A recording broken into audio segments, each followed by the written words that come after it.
আলহামদুলিল্লাহ, আমরা আবারও ফিরে এলাম অনলাইন ভিত্তিক ক্লাসের পরিক্রমায়। আজকের 5/11/2020 রোজ বৃহস্পতিবার আমরা শুরু করতে যাচ্ছি আলিম প্রথম বর্ষের আরবি দ্বিতীয় পত্র নিয়ে অনলাইন আলোচনা। আশা করি তোমরা সকলেই আমার আলোচনার সাথে যুক্ত থাকবে। তো যে যেখানে যে অবস্থায় সেখান থেকেই এই পাঠদান গ্রহণ করবে। সুযোগ হলে তোমাদের কাগজ কলম খাতা নিয়ে তোমরা এই ক্লাসটিতে অ্যাটেন্ড করতে পারবে, আর তাই উচিত। আমরা আজকে শুরু করব আরবি দ্বিতীয় পত্র আলিম শ্রেণী প্রথম বর্ষের। এই বিষয়টি আমাদের অত্যন্ত গুরুত্বপূর্ণ আলিম ক্লাসের, বিশেষ করে আরবির উপরে ভালো দক্ষতা এবং আরবির উপরে ভাষাগত পাণ্ডিত্য অর্জন করতে হলে অবশ্যই আরবি দ্বিতীয় পত্র গ্রামারের রুল এর বিকল্প কোনো পথ নেই। তো আসো আমরা আলোচনা করি আমাদের পাঠ্য বইয়ের প্রাথমিক পর্যায়ে যে আলোচনাগুলো রয়েছে সেই পাঠ্য বইটি আগে আমরা জেনে নিই। তা হচ্ছে হেদায়েতুন নাহু এই নামে যে নাহুর কিতাবটি আমাদেরকে দেওয়া হয়েছে আলিম প্রথম বর্ষে পাঠদান হিসাবে। সে হেদায়েতুন নাহুর প্রথম পর্যায়ের যে আলোচনাগুলো সেখান থেকে আজকে আমরা আলোচনা করব। তো আমাদের এই পড়াশোনা আমাদের যদি জেহেনে এবং আমাদের হৃদয় মনে ভালো করে বুঝে নিতে হয়, তাহলে অবশ্যই আমাদের একটি উদ্দেশ্য থাকতে হবে যে আমি যে পড়ছি এই বিষয়টি আমার সামনে কিভাবে কাজে লাগতে পারে, এবং এইটি আমার পরবর্তী পরীক্ষার ক্ষেত্রে আমাদের how to get A plus in the exam বা টেস্ট, আমার ভবিষ্যতে আমার যে পরীক্ষা আছে, টেস্ট আছে ইত্যাদি বিষয়ে আমি কিভাবে এ প্লাস পাবো, এ ধরনের চিন্তা যদি আমার মাথায় থাকে, তাহলে অবশ্যই আমাদের উচিত হবে যে সেই ধারাটা এবং সেই সিচুয়েশন, সেই পরীক্ষার অবস্থাটা মাথায় নিয়ে পড়াশোনা করা।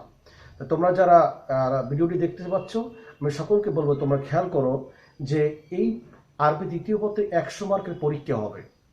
এটি 3টি ভাগে বিভক্ত হয়ে যাবে। প্রথম পর্যায়ে রয়েছে আল কাওয়ায়েদ, মানে নাহু অংশ।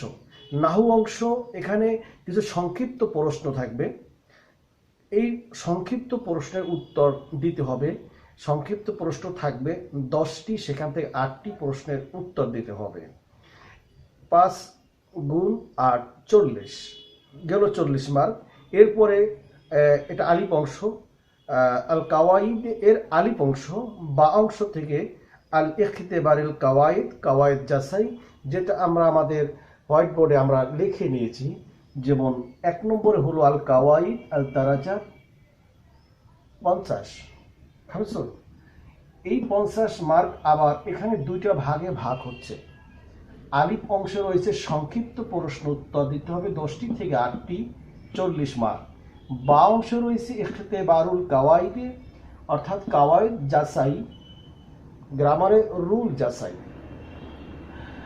সেখান থেকে আমাদের মার্ক রয়েছে 3টি থাকবে প্রশ্ন, 2টা উত্তর দিলে পরে আমরা 10 মার্ক পাবো, পাস করে একটি প্রশ্নের মার্ক। এই চলে গেল আমার 50 মার্কস, এখানে চলে গেল। এরপর বাকি 50 মার্কের অংশ হবে 3টি। যেমন প্রথম পার্ট যাওয়ার পরে দ্বিতীয় অংশে রয়েছে আর তারজমাতু আল ইনশাউ, অর্থাৎ কিছু অনুবাদ থাকবে। আরবি থেকে বাংলা করতে হবে, বাংলা থেকে আরবি করতে হবে। এরপরে আরও কিছু অংশের সাথে জড়িত, আমরা একের পর এক সে বিষয়গুলো আলোচনা করব ইনশাআল্লাহ। আর তর্জমা এরকম আসতে পারে, এর উপরে 50 মার্ক রয়েছে, এর ভিতরে 2টা ভাগ হয়ে যাবে অবশ্যই। তো প্রথম অংশে রয়েছে অনুবাদ, যেমন হাউবিল ইলা লোগাতুল আরাবিয়া, কিছু বাংলা দেওয়া থাকবে, একটি প্যাসেজ দেওয়া থাকবে, ছোটটি প্যারাগ্রাফ দেওয়া থাকবে, সেখান থেকে আরবি ভাষায় রূপান্তর করতে হবে। এজন্য বাংলা, এটাকে বলা হয় বাংলা ভাষা থেকে আরবি করা। সেই বিষয়টি আমার থাকবে পরীক্ষায় 2টা প্রশ্ন এই বিষয়টির উপরে, সেখান থেকে আমাকে একটি প্রশ্নের উত্তর দিতে হবে, মার্ক হবে 10। ঠিক আছে, খেয়াল রাখবে। এরপরে দ্বিতীয় রয়েছে হাউবিল ইলা লোগাতুল বাঙ্গালিয়া, অর্থাৎ এই আরবি দেওয়া আছে, এটাকে ট্রান্সলেশন করো, অর্থাৎ এখান থেকে বাংলা করতে হবে, এই আরবি থেকে বাংলা অনুবাদ করতে হবে, দুটো থাকবে, সেখান থেকে একটি লিখতে হবে। এখানেও 10টি মার্ক রয়েছে। তাহলে উপরে 50 মার্ক চলে গেল, আর এই গেল আমাদের 10 এবং 10 20 মার্ক।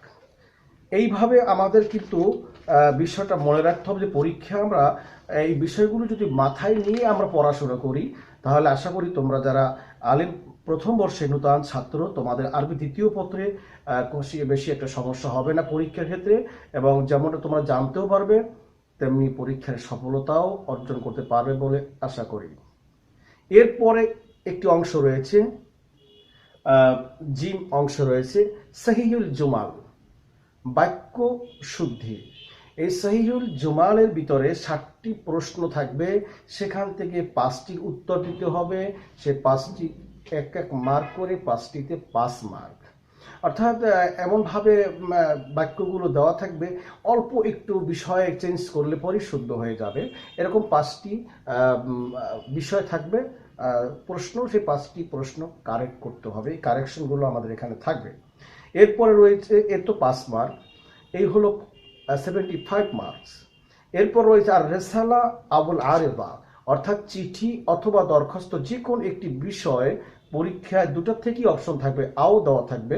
তো যে কোনো একটি বিষয় অ্যাটেন্ড করতে হবে, চিঠি দরখাস্ত যে কোনো একটি, অর্থাৎ 2টি করে থাকবে প্রশ্ন, যে কোনো থেকে যে কোনো একটিকে প্রাধান্য দেওয়া যেতে পারে। এই 2টা অপশন থেকে একটি উত্তর দিলে পরে মার্ক পাওয়া যাবে 10, হলো কত?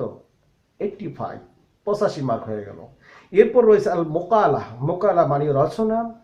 এই রচনা 4টি দেওয়া থাকবে, সেখান থেকে একটি রচনা নিজেকে তৈরি করতে হবে নিজের ভাষায়, এই আরবি ভাষার উপরই তৈরি করতে হবে।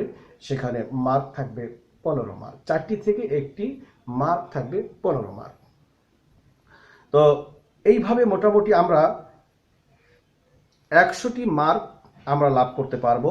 এখন এই বিষয়ের উপর আমাদের পড়াশোনা দীর্ঘ সময় নিয়ে আমাদের পড়তে হবে। প্রথমেই খেয়াল রাখতে হবে, আরবি দ্বিতীয় পত্রের প্রথম অংশে যে আলোচনাগুলো এসেছে, আল্লাহ নামের প্রশংসা এবং আল্লাহ নামে শুরু করে প্রশংসার মাধ্যম দিয়ে লেখক শুরু করে প্রথম পরিচ্ছেদ যেটা কায়েম করেছেন, আলোচ্য বিষয় যেটা প্রথম টপিকস হিসাবে যেটা এই বইতে নেওয়া হয়েছে, সে বিষয়ের ভিতরে রয়েছে নাহু কি জিনিস। হেদায়ত নাহু, নাহু এটা আমরা জানি, নাহু সরফ, এটি হচ্ছে আরবি গ্রামার একটা মূল বিষয়। তো নাহু কি, এই বিষয়টা নিয়ে আলোচনা করে এটার আলোচ্য বিষয়টা কি, এই কিতাব বা এই বইটা বা এই বইয়ের বিদ্যার আসলে মূল আলোচ্য বিষয়টা কি, কোন বিষয়ের উপরে আলোচনাগুলো আসবে, এবং এই বই কোন বিষয়ের উপর আলোচনার দাবি রাখে, এবং এর উদ্দেশ্যটা কি, এটা পড়ায় আমাদের লাভ কি হবে, সে বিষয়টি ওই আলোচনা থাকবে। তো আমরা প্রাথমিক পর্যায়ে ছোট করে হলো আজকে প্রাথমিক ক্লাসে আমরা এতটুকু শিখব যে নাহবু মানা নাহু, এটা আবিধানিক, এটি মূলত এক বচন, বহু বচন জামাউহু আনহাউ, আনহাউন, অর্থাৎ বহু বচন, আর আমাদের বইতে দেওয়া আছে এক বচন। আর অর্থ হবে আল কায়দাতু, এছাড়া আরো অনেকগুলো অর্থ রয়েছে, তো আমরা এখানে এই অর্থটাই নিব।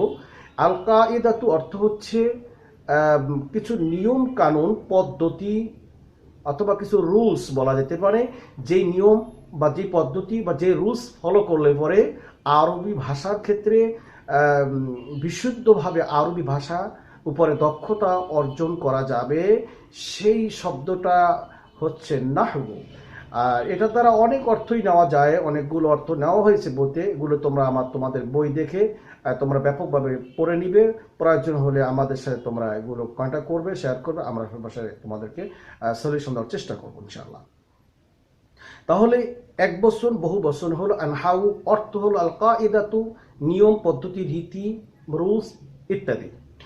এর আরো একটি অর্থ হতে পারে তরিকাতুল ফাসাহাত, বিশুদ্ধ হওয়ার পন্থা, বাক্য শব্দ অথবা ওয়ার্ড যে কোনো একটি অংশ, ওয়ার্ডের যে কোনো অংশ, পদের যে কোনো অংশ অথবা বাক্যের যে কোনো অংশকে শুদ্ধ করতে যতটুকুন প্রয়োজন ততটুকুন পদ্ধতি গ্রহণ করা আরবি ভাষার উপরে পদ্ধতিকে বলা হয় নাহু। অর্থাৎ এরপরে রয়েছে